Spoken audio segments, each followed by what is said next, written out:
Penguatan moderasi beragama tengah menjadi salah satu program prioritas pemerintah Indonesia. Pada tahun 2019, Kementerian Agama telah menerbitkan buku moderasi beragama. Namun, di masyarakat muncul salah faham tentang konsep moderasi beragama. Tidak sedikit masyarakat yang beranggapan bahwa seseorang yang bersikap moderat berarti tidak teguh pendiriannya atau tidak bersungguh-sungguh dalam beragama.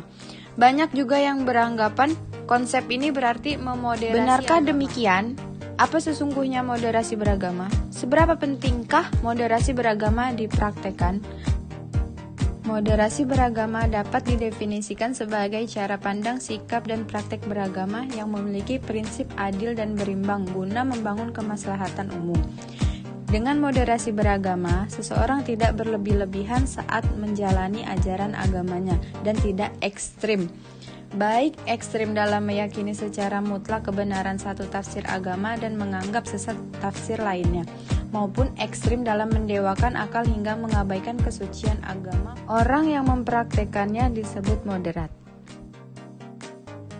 Moderasi juga dikenal dalam berbagai agama. Di Islam disebut sebagai konsep wasatiyah, dalam tradisi Kristen sebagai konsep golden mean, dalam tradisi agama Buddha sebagai majjhima patipada, dalam tradisi agama Hindu sebagai madhyamika, dalam Konghucu sebagai zongyong.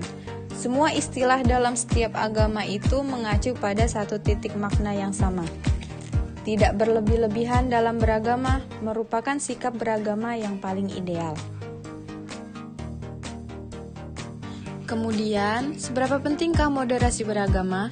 Moderasi beragama diperlukan karena sifat ekstrim dalam beragama tidak sesuai dengan esensi ajaran agama itu sendiri.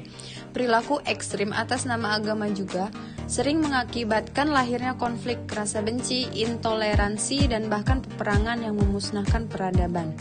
Sikap-sikap seperti itulah yang perlu dimoderasi. Moderasi beragama merupakan upaya mengembalikan pemahaman dan praktek beragama agar sesuai dengan esensinya, yakni untuk menjaga harkat, martabat, dan peradaban manusia. Agama tidak boleh digunakan untuk hal-hal yang justru merusak peradaban. Sebab sejak diturunkan agama pada hakikatnya ditujukan untuk membangun peradaban itu sendiri. Ada 4 indikator yang dapat digunakan untuk mengenali seberapa kuat moderasi beragama yang dipraktikkan oleh seseorang, yaitu 1.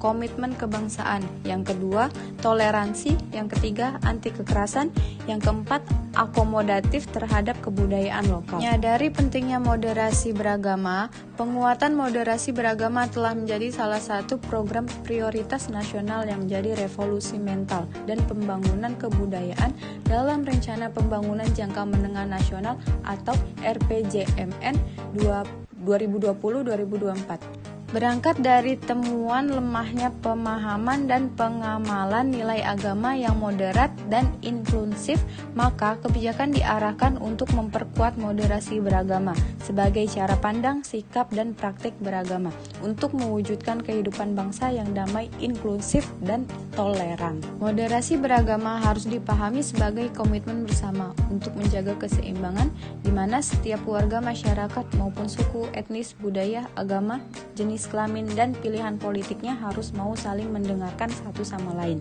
sehingga kita dapat merawat dan menghormati keberagamaan bangsa yang merupakan rahmat Tuhan.